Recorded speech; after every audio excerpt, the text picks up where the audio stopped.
Now, the rest of the story. Once upon a time in the gentle foothills of America's Ozark Mountains, there lived a widow. Her home was a humble farm cabin, which she had shared with her husband. But now she was alone in the world. And one morning toward the hour of noon, 3 men rode on horseback into the farmyard. One of the men dismounted, knocked on the cabin door, explained to the widow that he and his friends were weary travelers far from home. They were hungry and hankering for a hot home-cooked meal. Would it be too much trouble? That is, would she mind cooking such a meal for them? Well, the widow was reticent at first, and yet the strangers did appear hungry, and they were very polite. So she explained that there wasn't much food in the cabin, but they were welcome to what food she did have. The men expressed their gratitude, and once inside the cabin, they were even more deeply touched by the widow's generosity. She was obviously painfully poor.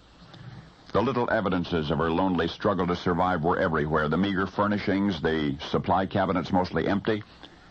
One of the travelers noticed a tear on the widow's cheek and asked the matter, and she responded in this way. She said nobody but she had eaten at that table since her husband's death, and now having men in the cabin again, well, it just reminded her of happier times. And there was something else, and at this point the widow began to sob. After 4 o'clock that very afternoon, she would be without a home. In less than 4 hours, the man who held the mortgage to her farm would come to foreclose. $800 remained on the mortgage, 100 times more than she could afford to pay. Well, the travelers stared at each other in icy, ashamed silence.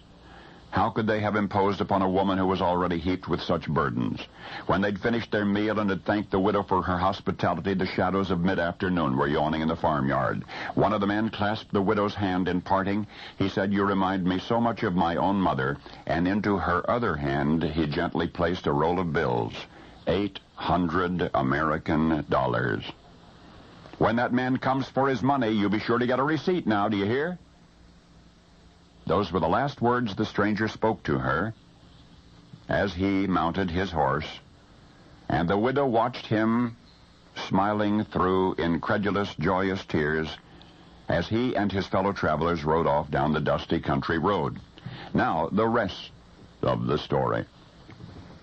What I just related, the experience of the widow's mortgage and the generous stranger, occurred in the late 1870s in the foothills of the Ozarks Mountains. Now, let me add that this single incident provided the factual basis for scores of similar and yet untrue stories that blossomed in its wake. Far as I know, it happened only once. You see, when the fellow who had held the mortgage on the widow's farm, when he came and got his money and departed the property, paid in full, he carried with him the $800. He was robbed on the road in the woods nearby. He was robbed of all of the money on his person, and he was robbed by the same person who had given the widow the money, the traveler, the stranger, the mysterious benefactor.